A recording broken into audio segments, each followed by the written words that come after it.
quan hi ha un conflicte, el caos s'apodera de tot i tu depens, estàs en pinces, depens de l'exèrcit, de la seva protecció, de la teva intuïció, d'allà on pots accedir, d'allà on pots accedir i no hauries d'haver accedit, d'allà on t'has anat i has entrat i després, poc després et fan fora, allà on et tenen retingut i no saps per què no et deixen entrar. I aquest cop vaig tenir l'oportunitat d'anar a Ucrània. Ben bé quan es dona el cas, estic fora d'aquest país i no podia asseure'm i mirar la tele i veure què és el que estava passant. Sí que veia la llau de refugiats que sortien, però és que no em creia la història a la meitat. Deia, bueno, estan passant coses, ningú sap què és el que està passant, les informacions eren numèriques, bàsicament. És molt difícil l'accés a la informació. Primer per part de les autoritats, el discurs oficial. Pensem que en una guerra sempre hi ha la versió oficial, que és la que s'ha de mantenir, la manipulació de la informació, sigui el costat que més ens agrada, la que menys ens agrada, sigui Rússia, sigui Ucrània, tots intenten controlar la informació, què vas a fer-hi, per què vas a informar, què és el que vols informar, i ja d'aquí vaig entrar a Moldàvia, vaig decidir anar al costat enemic, que era Transnistria, que és aquesta petita república de facto que segons la Unió Europea doncs és un territori rus. Vaig poder entrevistar artistes i gent local i treure una idea del que estaven fent, no?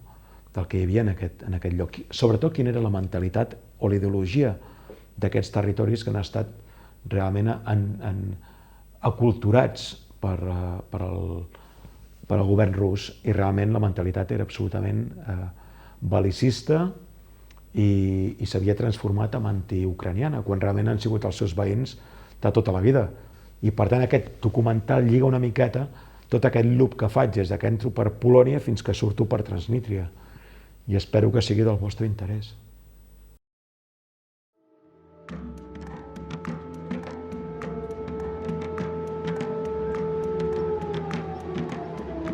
Путин хуйло. Путин хуйло. Путин хуйло. Путин хуйло.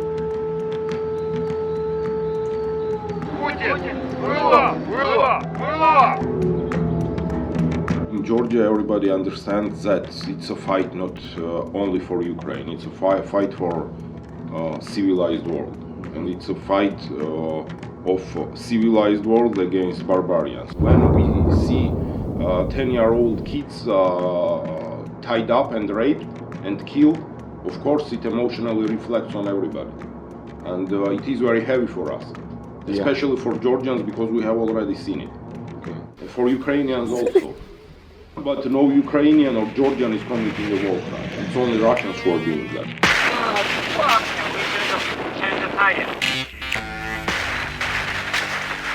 The world society never took it into account. That's why today in Ukraine we have, full-scale war in the middle of Europe.